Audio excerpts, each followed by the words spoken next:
nombre es Andrés Felipe Bárcenas Campos, tengo 24 años, en breve cumpliré 25, nací en el año 99 en Cartagena y actualmente estoy felizmente casado. Mi familia toda era cristiana evangélica, mi familia toda le servía al Señor. Entonces yo crecí viendo el ejemplo de mi mamá, que era ministro de alabanza, mi papá también, predicaban, de pronto dirigían células de oración, mi abuela, una intercesora. Mis hermanos empezaron a crecer conmigo, yo soy el mayor de 3 hermanos, entonces empezamos a crecer con ese ejemplo. Entonces mi infancia fue muy bonita, fue muy cercana a Dios, al servicio del Señor. Yo empecé a predicar a la edad de 6 años, a la edad de 9, 10 años yo decidí bautizarme. Quien fuera mi pastor de momento me bautizó y yo empecé a servir al Señor. Admiraba mucho a mis pastores, admiraba mucho a los siervos de Dios. De pronto me gustaba más estar en los cultos que en las escuelas de niños. Me gustaba escuchar los mensajes, anotar los sermones de los predicadores. Me gustaba predicarle a los muñecos, a las sillas. Todo lo que tenía que ver con el Señor me gustaba. Entonces, desde muy niño, yo tomé una decisión para mi vida adulta. Y yo dije, cuando sea grande, yo voy a ser pastor. Yo crecí casi todo el tiempo en un barrio llamado Vista Hermosa. Era un barrio normal, bonito, tampoco era de mucho dinero. Cuando vivía en Vista Hermosa estudié en el Colegio Berta Gedeón. Yo viví un año en Montería también, estudié en un colegio allá en Montería.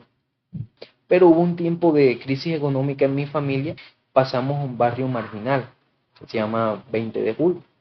Entonces allí sí tuvimos acercamiento a un mundo que yo desconocía por completo. El tema de los pick-up, el tema de escándalos de tipo de maridos, de mozas, eso nunca yo lo había visto hasta que llegué a ese barrio. Creciendo un poco, ya no fue tan bonito porque llegó la división a mi familia. Pues tristemente mis padres se separaron, se dividió la familia. Eso afectó por completo a la familia. Gracias a Dios nunca me aparté, pero sí tuve momentos en mi juventud de enfriamiento, de desánimo. Cuando yo estaba terminando el bachillerato, ya la familia estaba dividida. Tras una división familiar, la economía también se ve muy afectada. Entonces nosotros estábamos en una recesión económica fuerte. Estaban los últimos meses de 11, usted sabe que hay que pagar pruebas ICFES, hay que pagar derecho de grado, inscripciones en las universidades, todo ese tipo de cosas. Dios me había hablado y me dijo, tú te vas a ir a Barranquilla y vas a estudiar allá. Entonces, esa experiencia de que Dios me hablara era muy nueva para mí. Yo estaba emocionadísimo por eso. Y dije, tengo que obedecer a Dios. Pero mi mamá no quiso. Mi mamá no le gustó mucho la idea de que yo me viniera a vivir a Barranquilla. Como mis papás estaban separados, mi papá sí vivía acá en Barranquilla. Era más el tema de que no quería que estuviese lejos de ella y como yo había decidido venirme a Barranquilla, mi mamá me cerró el chorro. Me dijo, no tienes ayuda ni en derecho a grado, ni en inscripción, ni en nada de este lado, a menos que te decidas venir a estudiar aquí a Cartagena. Y yo pues osadamente dije, yo voy a obedecer lo que Dios me dijo. De manera que yo iba a mis clases de ICFES, de todo eso, hacía mis vueltas universitarias, debiendo el dinero. No lo paga tal mes, tal fecha, y se iba postergando. El último día que se podía pagar derecho a grado, sucedió algo muy especial, que también marcó mi vida, en aumentar en confianza al Señor. Como mi mamá me había cerrado el chorro, el otro lado donde podía tocar era mi papá. Mi papá se encontraba desempleado también en un momento muy duro. Y me dijo, hijo, yo estoy buscando para ayudarte, para que te gradúes, pero no hay ahora cómo. ¿Qué tal si te gradúas tú por ventanilla? Pero cuando mi papá me dice eso, yo le dije, tranquilo, pa, no te afanes, si no tienes cómo, tranquilo, vamos a confiar en el Señor. Y yo pues me puse a orar al Señor, y le dije, Señor, tú has visto cómo yo me he comportado en mi estadía en este colegio. Las personas me tienen como un referente de un siervo tuyo. Él me invitaban a predicar en los eventos del colegio. A mí me daría vergüenza que al que tienen como el pastor de aquí del colegio se gradúe por ventanilla, mientras todos los demás se graduaban con sus honores y con todas sus cosas. Así que, Señor, yo te pido que me proveas tú, porque tú eres mi Padre sobre todas las cosas. Y cada vez que me preguntaban, Bárcenas, ¿ya trajiste el dinero para el grado? La próxima, la próxima. Y la próxima era que oraba. Y el último día una compañera me dijo, acompáñame que ya tengo el dinero para el grado. Era la última oportunidad porque al día siguiente ya el colegio estaba cerrado en diciembre. Yo llegué a la oficina a acompañar a mi compañera que ella pagara su grado y todo lo que debía, su cuenta en el colegio. Y la coordinadora me dijo, Bárcena, tú también vas a pagar hoy. Yo le dije, yo no tenía dinero. Yo le dije, sí, en un momento. Amado, se abrió la puerta de esa oficina y entró una profesora apellido Maturana Mosquera, de lengua castellana. Y le dijo a la coordinadora, ¿cuánto le hace falta a Bárcena? Ella dijo, tantos cientos de miles de pesos, creo que eran 300,000 pesos, algo así. Ella sacó su cartera, sacó su dinero y lo pagó. Y así fue como yo me gradué. Eso me impactó ver cómo Dios prueba la fe de uno. Y uno piensa que llega tarde o en el último momento, pero no, llega en el preciso momento para que nosotros nos demos cuenta que no fue algo que produjimos nosotros, sino que fue la misma mano de Dios que estuvo allí. Yo siempre tuve en mi mente que yo quería ser pastor. Esa era la profesión que yo quería para mi vida. No obstante, también tenía un plan secular. Yo quería ser profesor. De esa manera estudié ingeniería civil con el objetivo de encaminarme más por el área de la docencia. Hice mis pruebas ICFES esperanzado allí porque había una beca muy importante y muy llamativa en ese momento que era Serpilopaga. Entonces todos los estudiantes se enfocaban, vamos a sacar un buen puntaje para que nos ganemos esa beca. En mi salón fui el único que sacó un puntaje necesario, más que el necesario. Y de hecho, pues ese puntaje mío ese año quedó registrado como el más alto de toda la historia del colegio. Que Dios me honró allí, yo le di la gloria al Señor. Y bueno, yo pude hacer mis estudios con esa beca. Era un crédito coronable, más que una beca. Hacían el crédito y al final de la carrera te evaluaban a ver si cumplías, si cumpliste, para que te coronaran toda la deuda. Si no cumplías, te tocaba pagar. Entonces, terminada mi carrera, yo metí papeles, se demoraron varios meses, yo me gradué en marzo y ya estábamos en diciembre. Amado, y yo preocupado porque no me había llegado ni condonado ni debes tanto dinero. Entonces yo envío un correo a ICETEX, cómo va mi asunto, y me responden, no le habíamos hecho llegar su carta. Yo leo la carta y era, tu crédito ha sido completamente coronado por una suma mayor a 80 millones de pesos. Yo no tenía nunca ese dinero en mis manos ni en mis bolsillos, pero en las manos de Dios sí estaba. Dios pagó mi carrera universitaria. Hay un, hay un tema que especialmente yo le doy mucho cuidado en mi vida y con cada persona que yo lo puedo conversar y puedo aconsejar. Cuando menciono que tuve momentos de enfriamiento, era un niño, era inmaduro.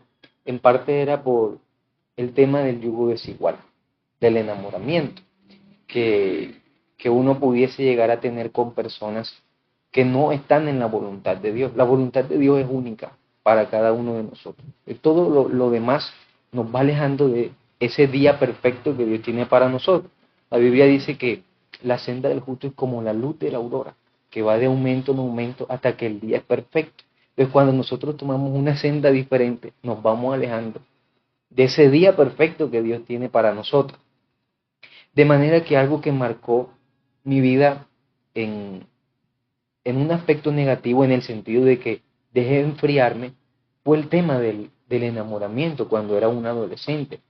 Yo decidí, el enamorarse es una decisión. No es como las personas románticamente suelen decir que en el corazón no se manda. Al corazón hay que mandarlo, al alma hay que gobernarla. Entonces decidí colocar mis ojos en una jovencita de mi edad. De pronto no era una persona mala, no era una persona en el sentido de, no había alarmas horribles en su vida que uno enseguida la rechazara, pero no era cristiana, me alejaba del Señor, no me, no me invitaba a orar, no me invitaba a buscar más a Dios, más bien me invitaba hacia las cosas más de la carne y hacia las cosas más del mundo. Entonces esto marcó mi vida negativamente y a mí me hizo llegar a una conclusión luego de sobreponerme a eso. Mi gran arrepentimiento fue perder el tiempo. Yo perdí el tiempo. Yo perdí el tiempo jugando con esos enamoramientos que desagradaban al Señor. Yo pienso, esos años, ¿verdad? Que yo me desenfoqué. Yo seguía en la iglesia y yo servía al Señor, pero yo estaba desenfocado. Esos años que yo me desenfoqué, pienso y sigo pensando hoy, ¿qué tal que yo hubiese dedicado esos años a aprender del ministerio más? O a meterme en unos tiempos de ayunos más fuertes. Creo que hubiese crecido muchísimo más y hubiese avanzado muchísimo más hacia ese día perfecto que Dios tenía para mí. Entonces me marcó en ese sentido. Lo malo fue que me dejé enfriar, pero lo bueno que rescaté de eso es que me hace pellizcarme cada día a no perder el tiempo, a dedicarme a las cosas de Dios y a no desenfocarme. Es complejo. Es complejo porque, sobre todo en este tiempo que nos ha tocado vivir, estamos en un mundo bastante contaminado y con unos techos morales demasiado bajos. Cualquier cosa que nosotros sabemos que es inmoral e incorrecta está normalizada hoy. Entonces, enfrentarse a todas esas inmorales normalizaciones hace que sea difícil, que sea un reto, pero todo lo podemos en Cristo que nos fortalece. No puedo vivir como mi carne quisiera, y no puedo vivir como mi alma tampoco quisiera. Debo vivir como Cristo viviera hoy en este tiempo. Yo sé que yo estoy aquí en mi casa, no tengo hijos actualmente, pero vivo con mi esposa. Mi esposa debe ver en mi vida a Jesucristo. Yo, cuando mi esposa no está, de pronto estoy trabajando o haciendo algo, yo mismo debo ver a Jesucristo en mí. Y cuando salgo de las puertas de mi casa, las personas deben ver a Jesucristo en mí. Así que me siento con mucha responsabilidad ante la sociedad porque soy embajador de Cristo y no puedo dejar mal parado a quien represento aquí en la tierra. Hay una costumbre incorrecta que desde niños le están diciendo, desde muy niños le dicen a los hijos, fulanita es tu novia, no sé quién es tu novia, y entonces los niños desde muy temprana edad van creciendo como con esa picardía, como con esa necesidad de enamorar, de hacer cosas para llamar la atención y quedar enamorado y enamorar de una niña. Uno dice, son cosas de niños, son cosas inocentes, hasta cierto punto ellos no entienden, los niños, todo lo que están haciendo, pero eso va haciendo un daño en el crecimiento de ellos.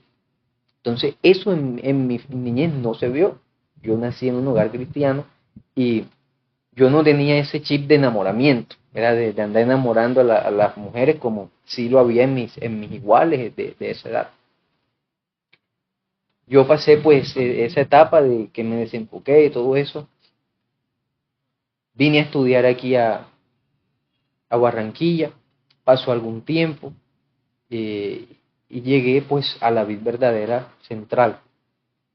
Yo llegué a la iglesia acompañado de un noviazgo que tenía y de la familia de esta relación.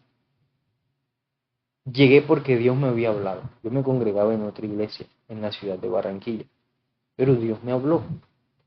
Dios me habló, hubo ciertos acontecimientos que hacían menester que saliera, pero yo no me salía porque Dios no me hablaba, pero Dios me habló y me dijo que me fuera de la iglesia para la vid verdadera. Y yo, escuchando la voz de Dios, yo dije, yo no vuelvo atrás. Bueno, ese noviazgo me puso a elegir. Era cristiana como yo, era líder como yo. Digamos que hasta cierto punto nadie se atrevería a decir que era un yugo desigual, porque los dos servíamos, los dos hacíamos ministerio, los dos estábamos enfocados en las cosas del Señor. Pero cuando nos enfrentamos a algo que nos cuesta, Hechos capítulo 17, dice que Pablo llegó a Éfeso y su corazón se enardeció porque vio la idolatría que había allí. Entonces se tiró un mensaje, predicó un mensaje sobre el Dios no conocido. Y empezó a decir, ustedes adoran a esto, aquello, pero son tan juiciosos que incluso hicieron un altar para el Dios que no conocen. Yo les vengo a hablar del Dios que no conocen, que es el Dios verdadero. Y empezó a hablarles de Jesucristo en el Areópago romano. Él estaba en un lugar y lo estaba escuchando mucha gente estudiada, gente religiosa, gente filósofa, gente de todo tipo, y estaban atentos. Y en los últimos versículos de su mensaje dice que habiendo Dios pasado por alto el tiempo de la ignorancia, de esta ignorancia, manda a todos los hombres en todo lugar a que se arrepientan. Y dice, ¿por qué? Porque Dios ha preparado un día para el juicio en el que ha de juzgar a todo el mundo y la resurrección de los muertos. El versículo siguiente dice que cuando él habló de eso, los que estaban allí reunidos dijeron, sí, Señor, ya te vamos a oír hablar otra vez de la resurrección de los muertos. Esa expresión, cuando le oyeron hablar del tema de la resurrección de los muertos, es una expresión en todas las vidas que no quieren llegar al Señor. Están contentos con lo que están escuchando, Dios te va a bendecir, Dios va a salvar tu familia, pero cuando escuchan el temita que ellos no quieren escuchar, dicen sí, ya te vamos a escuchar otra vez hablar de este asunto, y se van. Eso pasó con este noviazgo. Venía contenta, venía todo fluyendo en la iglesia, en la doctrina, pero cuando escuchó lo que no quería escuchar, dijo, no voy a escuchar esto, así que decides, o te vienes conmigo o te quedas sin mí. Pero Dios me había hablado, y Dios no habla para dejar de ser obedecido. Yo sabía que si yo me iba por mi emoción, me iba a estrellar, porque Dios me había hablado. Así que tomé la decisión fuerte, dura, pero la tomé. Me decidí por el Señor. Yo tenía planes de casarme. Yo tenía un dinero para comprar el anillo. Yo tenía el dinero. Pero yo el dinero se lo presté a mi madre. Y mi madre no me lo pagó. Le doy gracias a Dios que no me lo pagó porque no compré el anillo, no hice pedida y no pasó a algo que hubiese sido más duro, más vergonzoso. Y como yo vivía aquí solo en la ciudad, digamos que la familia que estaba conmigo, que siempre salíamos, nos apoyábamos, todo como también nos congregábamos en la misma iglesia, eran ellos. Entonces yo pues estuve ya un tiempo en el vientre del gran pez, donde a uno le toca estar solo con el Señor. Y yo solo con el Señor, le dije, Dios, ha pasado este tiempo, pues ahora debo pasar un tiempo solo, eh, luego debo tener una pareja con la que me deba casar. Y yo hablando con el Señor le dije, tú sabes que yo no soy de enamorar, de nada de este tipo de cosas que nunca me enseñaron. Yo te pido que tú traigas a esta esposa que va a ser mi esposa y la enamores tú de mí. Era mi expresión al Señor, que yo no tenga que hacer mayor esfuerzo, sino que yo vea cómo tú vas fluyendo en el asunto. Y llegó la que hoy es mi esposa, Mataño, es Mataño, parecía una niña. Ese fue como mi primer barrera. Yo decía, o sea, yo la veía diciendo, es como muy pequeña, o sea, ya era mayor y todo, pero de pronto para mí es mucho menor. Hasta que escuché la verdadera edad que tenía Iván. De verdad, si tiene más edad de la que aparenta. Entonces le oré al Señor, hablé con mi pastor. Eso me parece fundamental. Porque en temas de emociones, uno pudiese en algún momento decir, tuve un sueño, tuve una visión, escuché la voz de Dios que me dijo que esta va a ser mi esposa, que esta va a ser aquello. Y como no tenemos un techo moral que nos supervise, que nos mire objetivamente, porque desde el sentimiento nosotros podemos inventarnos cualquier película bonita. Y si no tenemos ese techo moral, nos vamos derecho y podemos estrellar. Entonces, tratándose de un tema tan delicado como el matrimonio, escoger a tu esposa, yo hablaba mucho con mi pastor y en su momento le expresé, me dijo, muy bien, ella es una buena muchacha, tú eres un buen muchacho, ora a Dios y siervo, ya estoy casado, gracias al Señor. Estamos sirviendo, Dios nos ha honrado, tenemos un cargo pastoral en la iglesia, los dos juntos, y bueno, seguimos creciendo y haciendo la obra del Señor. Cristo es lo mejor que le ha podido pasar a la tierra. O sea, que Cristo ha llegado a la tierra ha sido lo mejor que ha podido pasar. Deja un precedente para todas las naciones, para todas las edades, para todas las épocas. Así en mi vida, Cristo llegó como lo mejor que me ha podido pasar. Y digo llegó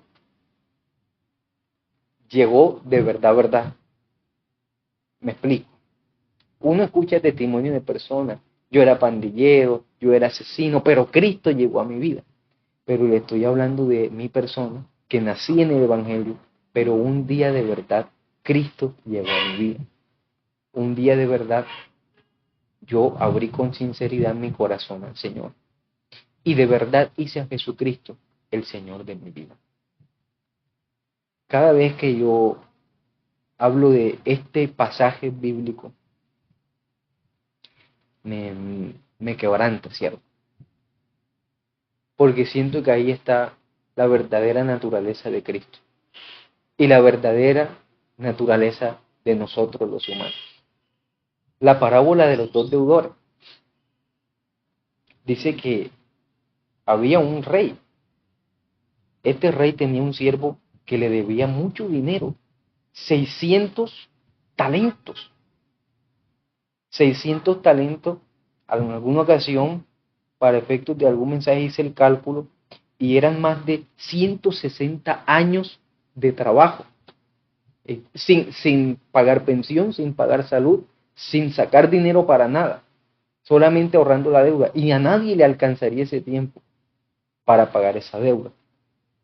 El rey, y lo tremendo es lo que le dice el siervo al rey, le dice, ten misericordia de mí, yo te lo pagaré todo. Era imposible, él no podía cumplir eso, él quería, él quería hacer cosas en su vida para lograr alcanzar la condonación de la deuda, él quería hacerlo, pero no podía, no le era posible, el tiempo de vida no le alcanzaba. Así que el rey, viendo esa imposibilidad en él, le perdonó la deuda. Pero luego vino este siervo, le vino otro siervo igual que él, dice el texto, un consiervo, Y al consiervo lo que le debía eran 100 denarios. Y 100 denarios era el equivalente a 3 meses de trabajo. Esa deuda sí se podía pagar. Y le dijo las mismas palabras que él le había dicho al rey. Ten paciencia conmigo que yo te lo pagaré todo. Pero dice que este hombre no quiso, así dice la Biblia, no quiso perdonar la deuda del consiervo. Y lo mandó a que fuera preso hasta que pagara toda la deuda. Y escuchando el rey lo que había hecho este siervo al que le había mostrado misericordia, le quitó el perdón. Él perdió la salvación, perdió el perdón que se le había dado por no extender el perdón. Yo era ese hombre. Yo era ese deudor con una deuda impagable.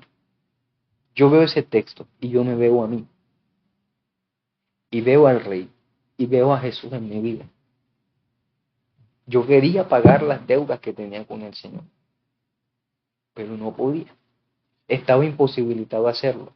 Hasta que el rey Jesús, viéndome con misericordia, dijo, tranquilo, yo voy a pagar tu deuda. Eso a mí me responsabiliza. Y cada día lo vivo. Y no es mentira, no es algo de cajón. De verdad, cada día pienso en qué personas me deben algo a mí, en el sentido, ¿verdad?, de perdón, de todo esto que moral que habla el texto. ¿Qué persona me debe a mí que yo no le haya perdonado? Porque estaría yo siendo entonces deudor de aquel que me perdonó a mí. Entonces Cristo en mi vida ha sido el perdón de una deuda impagable. Impagable. Por eso estimo demasiado a Jesucristo. Por eso me siento completamente ligado a Él y a su obra. Porque Él tomó mi culpa, la deuda mía impagable, y Él simplemente se deshizo de ella. Si tú como cristiano o si yo como cristiano vivimos dirigidos por el Espíritu Santo, no hay pérdida, no hay pierde. O sea, el Espíritu Santo es la persona precisa para que nosotros no nos equivoquemos. Incluso nos ayuda a orar como conviene. O sea, incluso en nuestro momento, una oración, ¿quién diría, pero qué tanta ciencia tiene orar, hablar con Dios? El Espíritu Santo, sin de pronto a veces uno darse cuenta, incluso nos hace orar por lo que de verdad queremos orar.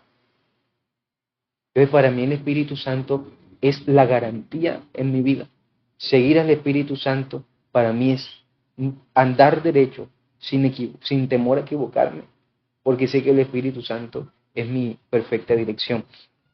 Ahora, hablando en el sentido personal, pero hablando en el sentido ministerial, no sé cómo ponerlo en palabras. El Espíritu Santo es todo. Es todo. Yo no me atrevo, nunca me atrevo a predicar un mensaje sin primero orar mucho. De verdad, le hablo de encerrarme. Puedo tener una serie de mensajes realizados, pero no me atrevo a predicar algo, hablando de predicar, sin que primero el Espíritu Santo me confirme, me muestre, de una visión, me hable. No me atrevo a dar palabras a la persona si primero no sé que de verdad el Espíritu Santo quiere dársela. Para mí el Espíritu Santo en no ministerial es todo. Sin el Espíritu Santo el ministerio carece de poder, carece de dirección. Sería como dar golpes al aire, buscar por dónde agarrar. Incluso en el tema de la liberación, por ejemplo, hay dos evangelios que dicen que a Jesucristo le dijeron que él echaba demonios fuera por Belcebú, el príncipe de los demonios. Y él empieza allí a hablar sobre la blasfemia del Espíritu Santo, todo eso. Pero hablando del tema de la liberación, él en una ocasión dijo, mas si yo, en un evangelio dice por el dedo de Dios, y en el otro evangelio dice por el Espíritu de Dios, echo fuera a los demonios, ciertamente el reino de los cielos se ha acercado a vosotros. O sea, quiere decir que ministrar por el Espíritu Santo es la credencial de un ministerio. Entonces, para mí, el Espíritu Santo en mi vida personal es la garantía a no equivocarme. Y en la vida ministerial es todo. Sin el Espíritu Santo no hay culto, no hay prédica, no hay nada. La Biblia dice que las ovejas oyen la voz de su pastor y le siguen. Así que nosotros debemos tener mucho cuidado de a quién hacemos nuestro pastor, porque escuchamos una voz incorrecta, la voz del que no es el pastor que Dios dio para ti, y terminamos desviados. ¿Por qué digo esto? Porque con respecto a la vida devocional, he escuchado versiones muy diferentes, muy diferentes. Cuando vivía en Cartagena, en una iglesia del Concilio La Vid Verdadera, a mí me enseñaban a orar. Había cultos de oración 4 veces a la semana. Entonces nos invitaban siempre en tu casa, devocional, orar, leer la Biblia, y siempre el reloj de la oración. Jesucristo tiene una medida, o Él espera un mínimo de nosotros, 1 hora. No habéis podido velar, orar conmigo, ni siquiera 1 hora. O sea, Jesucristo tiene un mínimo para nosotros, 1 hora. Y de verdad que 1 hora es poco. En una hora uno pudiese solamente adorar al Señor, darle gracias y si acaso presentarle la vida misma de uno, las áreas que necesitamos pulir, perfeccionar y todo lo demás que tenemos que orar, responsabilidades, ministerio, no alcanza de verdad 1 hora, pero está bien, coloquemos 1 hora. Entonces inició en el sentido, pensando en el ministerio, pensando en una vida cristiana ejemplar, con 1 hora. 1 hora. Y siempre el consejo de que sea de madrugada. Siempre me lo enseñaron. Es la doctrina que siempre he escuchado y siempre he recibido. Entonces, llegando a Barranquilla, escuché de alguna congregación que yo seguía. Yo expresaba cosas como la universidad me quita tanto tiempo y como yo venía acostumbrado a 1 hora, la universidad me quita tanto tiempo que a veces me es difícil orar esa hora. Porque, bueno, si las personas que han estudiado carreras universitarias habrán notado que muchas veces no se duerme, muchas veces hay que estudiar, hay que preparar cosas, y entonces a eso agregarle la responsabilidad de la vida devocional y la vida de oración.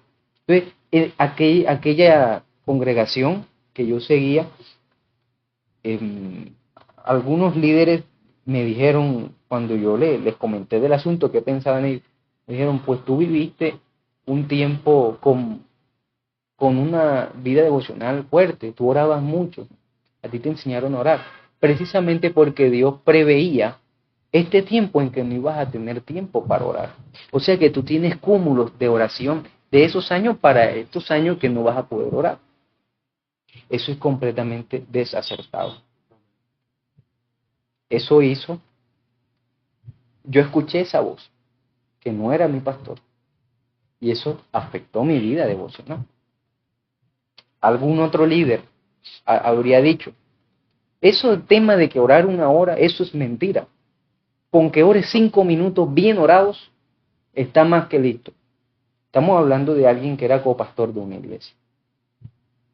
El peligro de escuchar la voz de alguien que no es el pastor que Dios te dio. Una doctrina extraña, incorrecta. ¿Qué hace eso? Herir la vida devocional. Y el pilar de la vida cristiana y de la vida ministerial es el devocional. Ser serios en que todos los días hay que apartarle a Dios un espacio. Es cierto que a veces, bueno, uno tendrá que hacer algo muy temprano o tendrá que estar en otro lugar, en un viaje, y deba mover el momento, el horario y el lugar. No hay que ser religioso, ¿verdad? Pero el tiempo de Dios es el tiempo de Dios. No puede uno dejar acabar el día. No puede uno dejar acabar el día sin darle lo que es de Dios. Dios dijo, el diezmo de todo apartarás para mí. Dios tiene una porción que siempre se toma. En el huerto del Edén le dijo a Adán, tú tienes todos estos árboles, pero este que está aquí es mío. Dios dice, tú tienes todos estos millones en tu sueldo, pero este 10% es mío.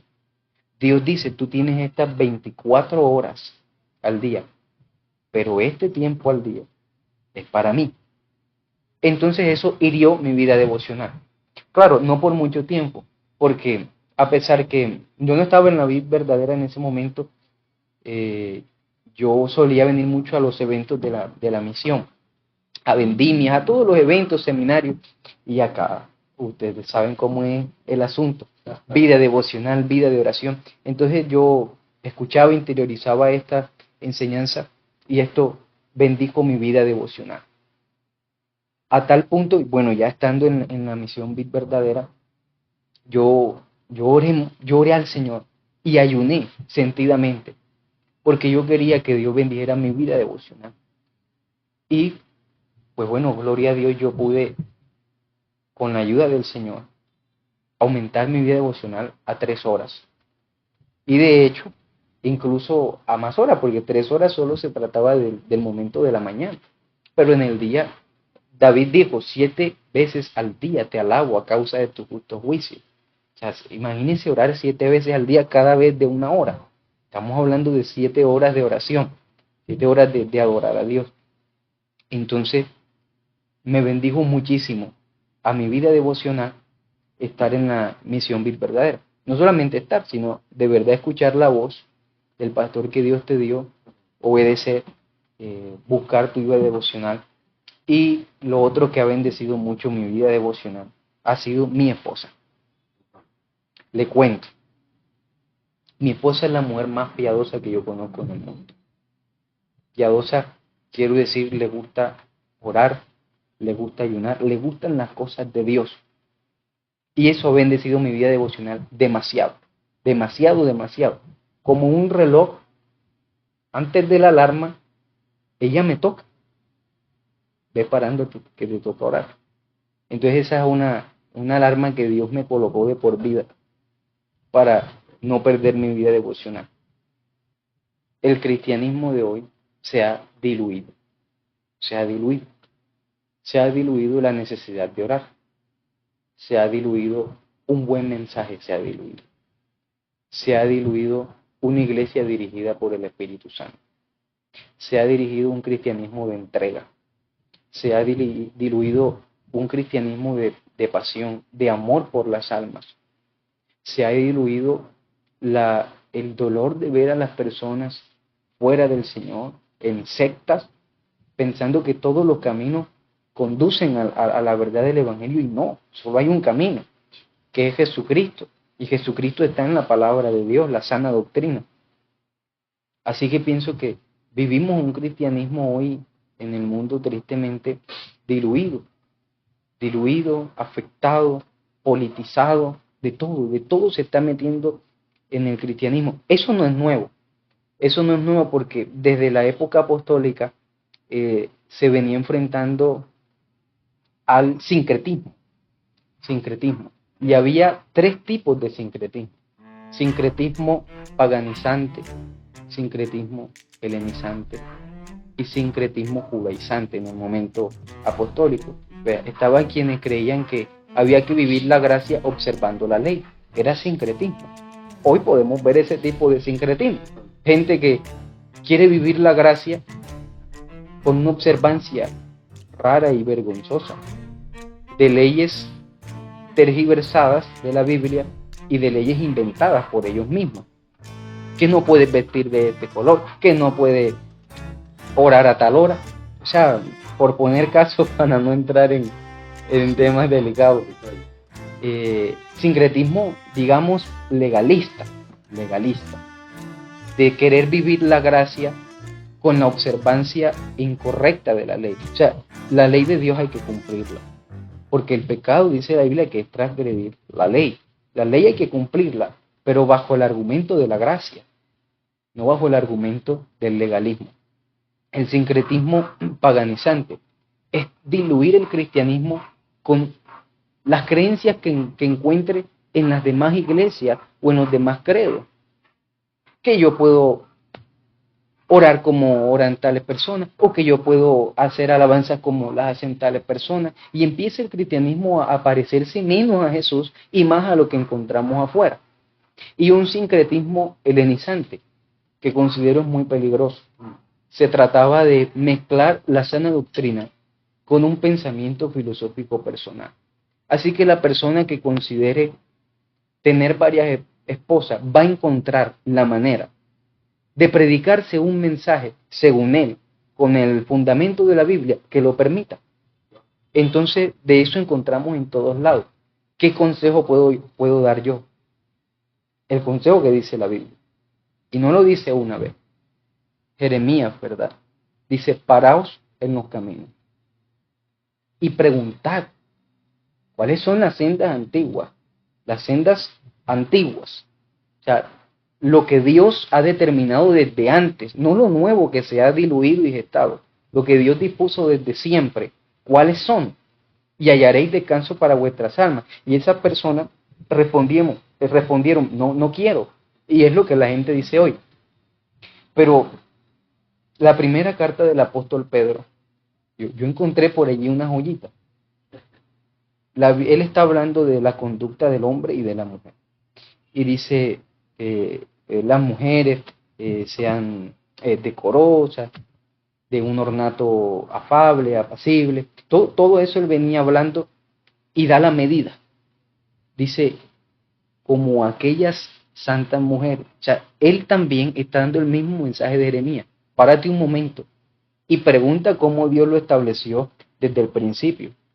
Llegó Jeremías, Pedro, Jesucristo que dijo. Moisés le dijeron, ha dicho que podemos hacer carta de divorcio y repudiar a nuestra mujer. ¿Y qué dijo Jesús? Bueno, Moisés lo dijo por la dureza de vuestro corazón, mas no fue así al principio. ¿Cuál fue el mensaje de Jesús? Paraos en los caminos y pregunta, ¿qué fue lo que Dios estableció desde el inicio? Y hallaréis descanso para vuestras almas. O sea, el descanso de andar buscando cuál es la verdad, que fue una pregunta que le hizo Pilato a Jesús. Bueno, Jesús le dijo, yo vengo comisionado por la verdad, a predicar y a hacer la verdad. Pilato le dice, ¿y qué es la verdad? He escuchado tantas cosas que son la verdad. Cada uno de nosotros habremos escuchado a miles de personas decir, esta es la verdad, esta es la doctrina, esta es la Biblia. ¿Qué hay que hacer? Pararse en los caminos y preguntar, ¿qué es lo que Dios estableció desde el principio en su palabra? De esa manera hallaremos descanso para nuestras almas y viviremos un cristianismo legítimo y sincero.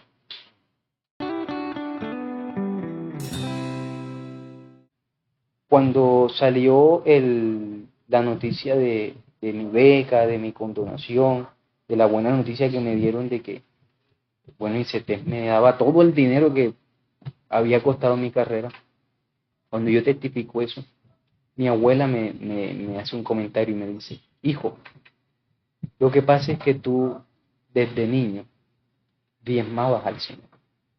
Y Dios tiene una responsabilidad con la persona que diezma.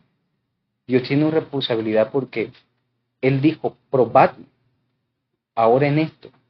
Si no, os abriré las ventanas de los cielos y derramaré sobre vosotros bendición hasta que sobre y abunde. Pero nuevamente, en el cristianismo diluido que se quiere avanzar hoy, está este tema también. También escuché en muchas ocasiones decir, si Dios te pone en el corazón el 10, da el 10. Si Dios te pone en el corazón el 8, da el 8. El 1, da el 1. El 20, da el 20. Pero en realidad es una excusa del corazón para dar lo que Dios no se merece. Lo que hay que hacer es lo que dijo Jesús, Jeremías, Pedro, pararse y preguntar qué fue lo que Dios estableció desde el principio. Antes de la ley Abraham lo modeló, antes de la ley Jacob lo modeló.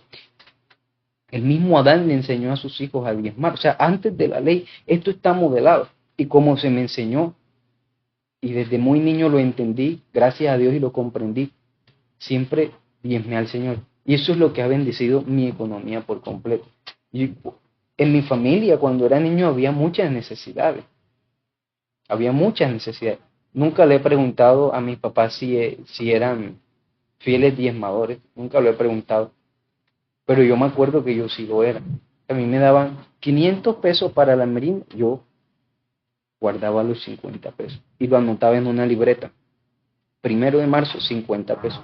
Todos los días. Y al final del mes reunía todo, buscaba que me lo cambiaran por un billete para que se viera más bonita la ofrenda, el diezmo, y yo lo daba en el alfolí. Eso bendijo mi finanzas. O sea, imagínense, 20 años haciéndolo. Dios tiene un compromiso con eso. Dios se compromete con su palabra. Él no miente. Una cosa Dios no puede hacer y es mentir. Cuando yo decidí al final, dirigido por el Señor, venir a la vida verdadera, la respuesta de los pastores fue: